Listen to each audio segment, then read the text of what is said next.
여호와여, 만일 주의 여종의 고통을 돌아보시고 나를 생각하시고 주의 여종을 잊지 아니하사 아들을 주시면 어떻게 해요? 내가 그의 평생에 그를 여호와께 드리고 삭도에 그 머리를 대지 아니하겠나이다. 아멘. 그리고 12절에 사무엘이 잉태가 됩니다.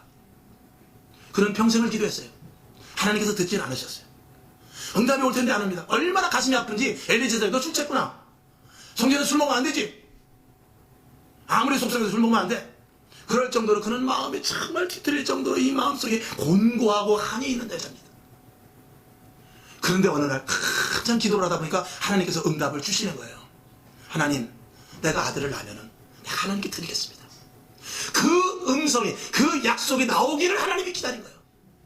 하나님은 누구를 통해서? 기도하는 자를 통해서 기도하는 사람을 배출하기를 원하는 거예요. 기도하자는 엘리제사장이 기도 안 했지만 엘리제사장 그래도 내가 세웠으니까 그 아들 홈니와 비느하스를 통해서 내가 사용하리라. 절대 그렇게 하지 않습니다. 엘리제사장은 기도하지 않았어요. 하나님께서 기도하지 않은 자를 절대 쓰시지 않습니다. 하나님은 한나가 기도하는 것을 계속해서 주시하고 계셨어요. 하나님은 한나가 눈물을 흘려 기도하는 것을 보셨어요. 막 뒹굴면서 그냥 까무라치면서 기도하는 것을 보셨어요. 술 취했다고 망신 깔아치는 것까지 보셨어요. 그 안에 또 한 여자 분인나가 막 격동을 시가지고 애도 못 낳는 것이 이런 막 정말 오만 그런 추한 소리를 다 들어가면서도 끝까지 기도의 끈을 놓치지 않는 것을 하나님이 보시고 그리고 끝까지 기다립니다. 한나가 기도하는 중에 깨닫습니다. 아, 하나님이 나의 기도를 통해서 원하시는 것이 있구나. 그걸 깨달은 것입니다. 하나님에게 오늘 11절의 말씀을 써합니다. 여호와여, 만일 주의 여종의 고통을 돌아보시고 나를 생각하시고 주의 이름을 잊지 않냐고 아들을 주시면 내가 그의 평생에 그를 여호와께 드리고 삭도를 대지 않게 된다. 나시린으로 드리겠다는 것입니다. 하나님의 사람으로 온전히 드리겠다는 것입니다. 여러분, 아이가 없는데 몇 년인지는 모르겠어요. 10년이라고 칩시다. 한 10년 동안 혹은 한 15년 동안 아이가 없었는데 하나님께서 아이를 주신다면 그걸 다시 하나님께 드릴 여러분 자신이 있습니까? 근데 하나님은 저와 여러분에게 그런 기도를 원하고 있단 말이에요. 지금 이 시대에. 지금 이 시대는 모든 것들을 다 하나님께 전폭적으로 맡길 수 있는 그런 기대를 원하고 있어요. 하나님, 나에게 물질이 있으면, 나에게 건강이 있으면, 나에게 시간이 있으면, 나에게 지식이 있으면, 내가 가진 모든 것이 있으면 하나님을 위하여 쓰겠습니다. 이걸 원하고 있는 거죠. 그때까지 하나님이 기다리고 있는지도 몰라요. 저와 여러분의 기도는 이전의 기도와 달라야 됩니다. 여러분 모든 것을 하나님 앞에 드려야 돼요. 이제 2장 뒤에 보면 어떤 말씀이 나오냐면 한나가 결국은 이 사무엘을 드리죠. 그에게 다시 자식을 5을 더 줍니다. 아멘? 5을 더 줘요.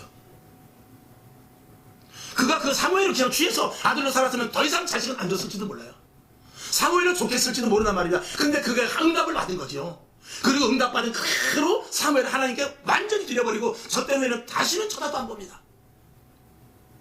그랬을 때 하나님께서 그를 사랑하사 그에게 5을 추가로 5 자녀를 주게 됩니다. 이 복이 진짜 복인 것이죠. 이 복을 받는 거예요. 진짜 복은 사무엘을 드리는 게 복이지만 너희는 먼저 그의 나라와 그의 의를 구하라. 그러면 이 모든 것이 너에게 있어야 될 줄 아니라. 이 말씀은 평생의 우리의 신앙생활에 있어서 제목이에요.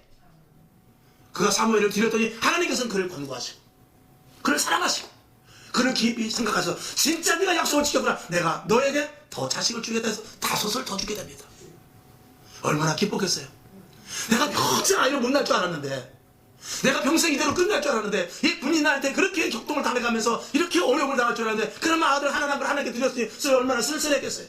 하나님, 참 내가 아들 하나 낳았는데 겨우 젖대고 정말 내가 젖을 먹이면서 그의 눈을 맞추면서 너는 하나님 거다, 너는 하나님 거다, 너는 하나님 거다 그러면서 그 아픈 심령을 가지고 하나님께 거의 감사함으로 들어 하나님께서 주셨으니 하나님께 드려야지 하는 심정으로 드렸더니 하나님께서 그 모습을 보시고 5의 자식을 주게 됩니다.